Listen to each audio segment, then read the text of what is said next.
दिल को आपके कदमों पे रख दिया। हमने तो दिल को आपके कदमों पे रख दिया। इस दिल का क्या करेंगे अब आप सोचिए। हम आपकी वफा की कसम खा रहे हैं आज। हम आपकी वफा की कसम खा रहे हैं आज। लेकिन वो करेंगे अब आप सोचिए। हमने तो दिल को आपके कदमों पे रख दिया।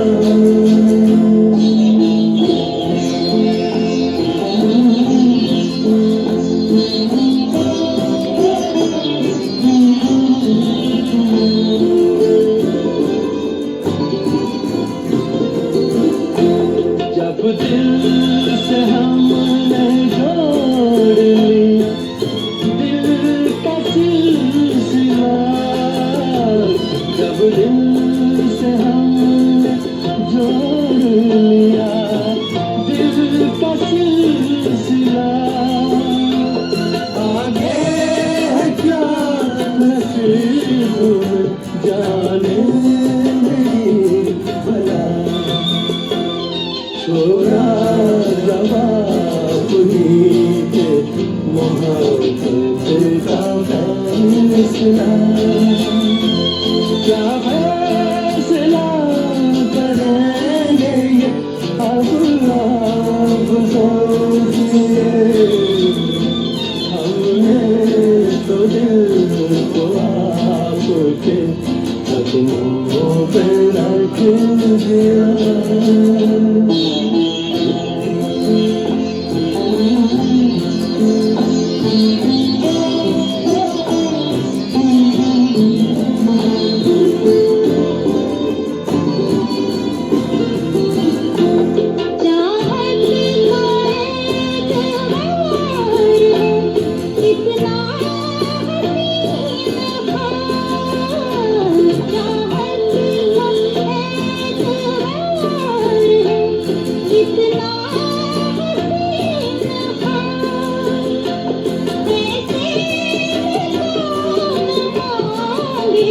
किसी बात का जवाब जब आप ही हाथ तकदीर की किताब।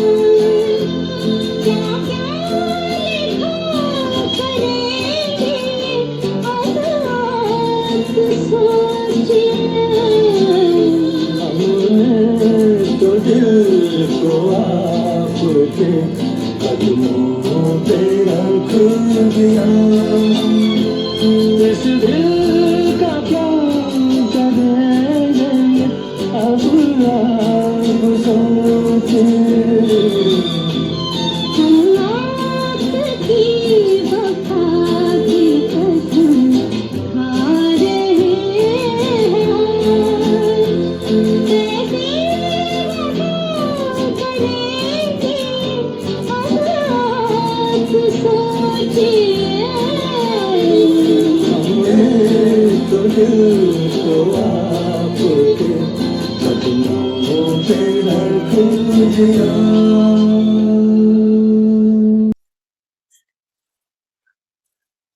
इस गीत में एक समर्पण है, भरोसा है, यकीन है।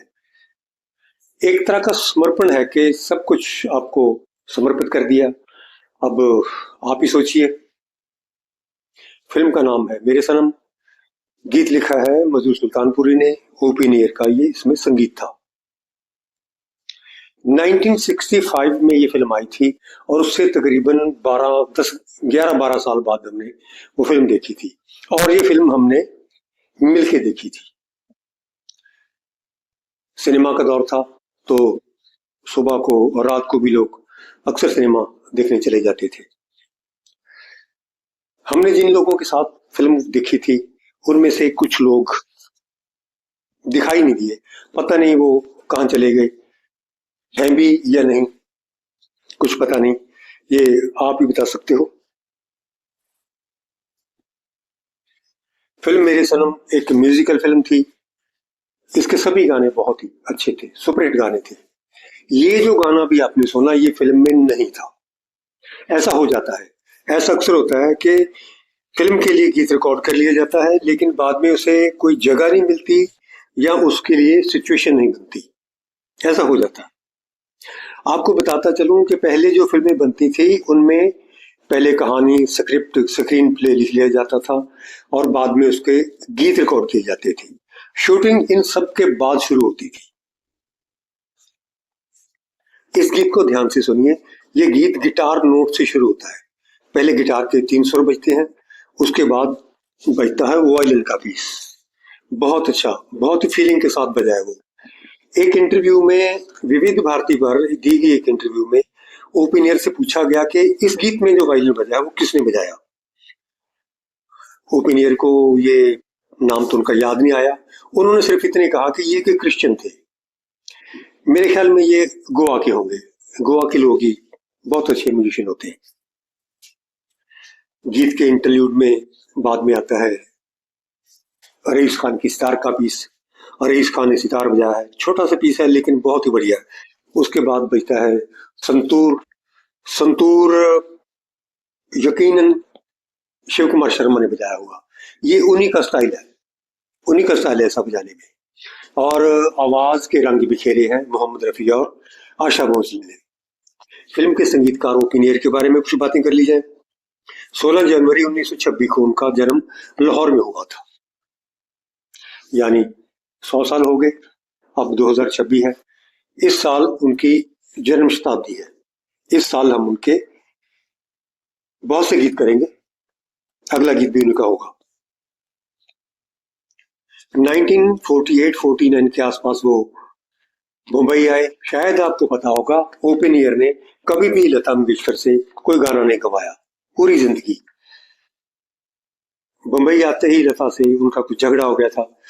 लता मंगेशकर ने इस नए संगीतकार के बारे में कुछ कह दिया होगा, इससे वो नाराज हो गए और कसम खा ली कि इसके बाद वो लता के साथ कभी भी काम न करेंगे। लेकिन विविध भारती पर दी गई इंटरव्यू में उन्होंने कहा है कि लता मंगेशकर बहुत कमाल की सिंगर है। लता की उन्होंने बहुत तारीफ की है और साथ में ये भी कहा कि जो संगीत मैं देता हूं उसमें लता मंगेशकर की आवाज फिट नहीं बैठती।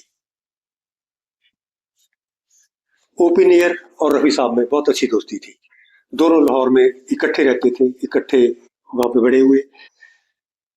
ओपिनियर का कहना है कि अगर रफी ना होते तो ओपिनियर भी नहीं होता।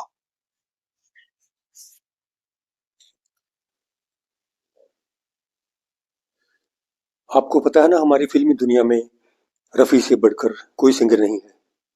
उनके जाने के 35-36 साल बाद भी उन तक कोई नहीं पहुंच सका, कोई आसपास भी नहीं पहुंच सका। रफी तो दूर की बात है, कोई किशोर कुमार, मन्ना डे, मुकेश, हेमंत कुमार, इनके पास भी नहीं पहुंच सका। रफी, किशोर, लता, आशा भोसले, सुमन कल्याणपुर, गीता दत्त, ये हमारी आवाजें हैं। ये हमारे जज्बात को बयान करती हैं और संगीतकार गीतों को स्वरों में ढालकर, उनको स्वरबद्ध करके, उनको भावपूर्ण बनाकर हमेशा के लिए अमर कर देते हैं। हमारे गीतकार साहिर, शैलेंद्र, मजरूह, हसर जयपुरी, राजेंद्र कृष्ण, ये हमारे गमों को, हमारी खुशी को, हम पर जो बीतती है, हम पर जो गुजरती है, उसको ये लिखते हैं, उनको कलम बंद करते हैं। ये शायर, ये गीतकार कोई मामूली आदमी नहीं है। न जाने किन किन हालात से गुजरे होंगे, क्या क्या कुछ सहा होगा, लेकिन दुखों में से गुजरे बिना हम जिंदगी को समझ नहीं सकते। गमों की आग में से जले बिना हम ना जिंदगी को समझ सकते हैं और ना ही अपने आप को। एक बात और, इन लोगों की सोचने समझने की शक्ति, इनकी कॉन्शियसनेस या चेतना कह लो, ये हमेशा एक सी रहती है। शुरू से लेकर आखिर तक उनके सोचने समझने की शक्ति एक सी रहती है, उसमें कोई फर्क नहीं आता। और मेरे ख्याल में हम सबको ऐसा ही होना चाहिए। नीचे डिस्क्रिप्शन में आपको मैं रफ़ी साहब के गाए हुए कुछ गमगीन दुख भरे गीत, उनका लिंक भेज रहा हूँ। वो सुनिए, दिल करे तो सुनिए। मुझे तो ये गाने अच्छे लगते हैं, सुनने चाहिए। ये हमारे दुख सुख का हिस्सा है। ये इन पे हम कोई वीडियो नहीं बनाएंगे, इन पे कोई बातचीत नहीं करेंगे। हमारे आज के गीत में दो मुश्किल अल्फाज हैं, एक है अहद वफा और दूसरा है बला। अहद का मतलब होता है कोई संकल्प, कोई दृढ़ इरादा, और दूसरी लाइन है बला। बला को कई मायनों में इस्तेमाल किया जाता है, जैसे बुरी चीज को भी बला कहते हैं, जैसे कहते हैं कि उसके पीछे कोई बला पड़ गई है, या बला का खूबसूरत है, बला का शैतान है। लेकिन इस गीत में है कि आगे है क्या नसीब में, जाने मेरी बला। यहां इसका मतलब है कि मुझे इसकी कोई परवाह नहीं है, मुझे इसकी कोई चिंता नहीं है कि इसके बाद क्या होगा। आगे है क्या नसीब में, जाने मेरी बला। अगला गीत भी हम ओपिनियर के संगीत में सजा हुआ करेंगे, और साथ ही हमारे शहर के सिनेमा घर की कुछ यादें हैं वो भी साझा करेंगे।